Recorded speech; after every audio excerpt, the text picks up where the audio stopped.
Now, I know a lot of people say you should never train your front delts directly. They get plenty of work when you're pressing with your chest. I don't disagree with that entirely, but I do feel like people overestimate how good their front delts are. Usually it's just their rear delts are really poor, so they think their front delts are good. What we're gonna start with today is actually an incline barbell. One of the things I noticed through the years was that it seemed like the better my incline bench was, the more I worked it, the bigger my front delts got. And I do obviously think it's a good upper chest exercise too. I feel like it's really good for shoulders. And just because we've always called it a chest exercise, I don't think people realize how good the incline barbell is for your shoulders. Forget all the fancy stuff, forget all the fancy raises this way and that way. This is a movement that's really gonna thicken your front delts. I don't go all the way down on these. You've probably seen me do these before. It's just a standard incline bench press. So let me just give you some form here real quick. So I'm gonna go medium on my grip right here. I come right here and I stop, just like this.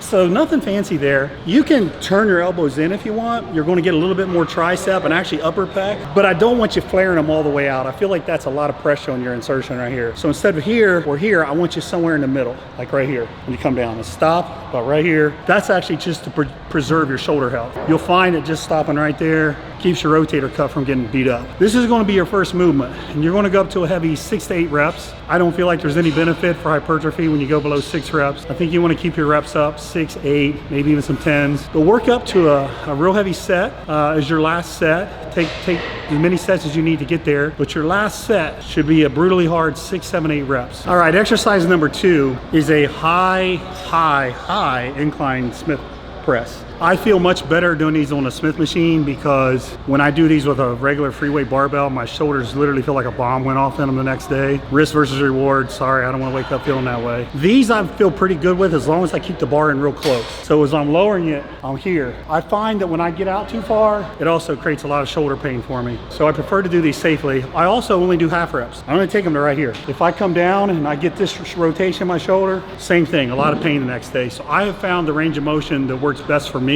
You may find a little bit different range of motion for you, but this is where I typically like to use my range of motion. So we're going to do 8 to 10 reps on these. I'm using about a medium grip, chin up, chin up. We'll put a little more weight on here and we'll do another one. I'm pretty strong in this position. You're going to want to work up to, I'd probably do 2 sets of 8 to 10 on this because you want to be maybe 1 rep short of failure. You don't want to fail on this and drop the weight. So maybe leave a rep or 2 in the tank. And when you do that, it means you need another set because you need a little more volume. Okay, our third exercise will be our exercise that we use a little more range of motion. This you can use range of motion safely. You're not gonna be real strong when you do these. So don't try to grab a 40, 50, 60 pound dumbbell or you'll hurt yourself. So we're just doing a simple dumbbell front raise. A lot of people do these and they'll kind of turn their hands in. I don't know how I feel about that. I feel like it's a little unnatural for your shoulder to crank in like that real hard. Maybe it is, maybe it isn't. But I like to just come straight up. The nice thing about doing them on the incline bench like this is the stretch, the range of motion. So normally you start right here, but watch how you're starting now.